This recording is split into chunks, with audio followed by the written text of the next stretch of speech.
Mega DSC వేయబోతున్నారట.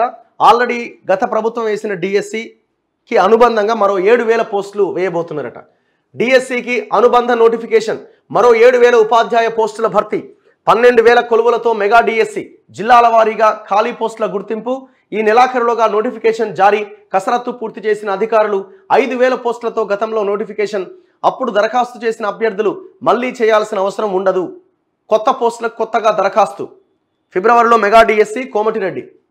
So ఎవరైతే already apply చేసుకున్న వాళ్ళు ఉన్నారో డిఎస్సి కోసం, అదే ఈ టీచర్ ఎగ్జామ్ కోసం మళ్ళీ అప్లై చేయాల్సిన అవసరం లేదు.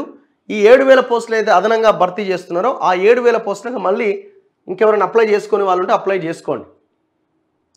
రాష్ట్రంలో ఉపాధ్యాయ ఖాళీల భర్తీ కోసం మెగా డిఎస్సి నిర్వహించాలని నిర్ణయించిన ప్రభుత్వం గతంలో ప్రకటించిన కొలువులకు అదనంగా మరిన్ని పోస్టులు చేర్చబోతున్నది. ఇందుకోసం అనుబంధ నోటిఫికేషన్ జారీ చేయాలని నిర్ణయించినట్లు సమాచారం. ఈ నెలాఖరులోగా ఈ నోటిఫికేషన్లో జారీ చేసేందుకు వీలుగా అధికారులు కసరత్తు పూర్తి చేశారు.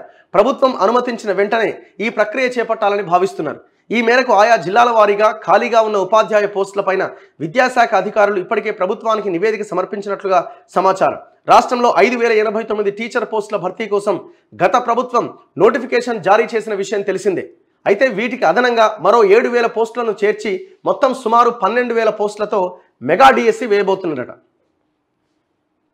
ఇది కొంత టీచర్ అభ్యర్థులు ఎవరైతే ఉన్నారో దాదాపు 3 నుంచి 5 లక్షల మంది అభ్యర్థులు వెయిట్ చేస్తున్నారు.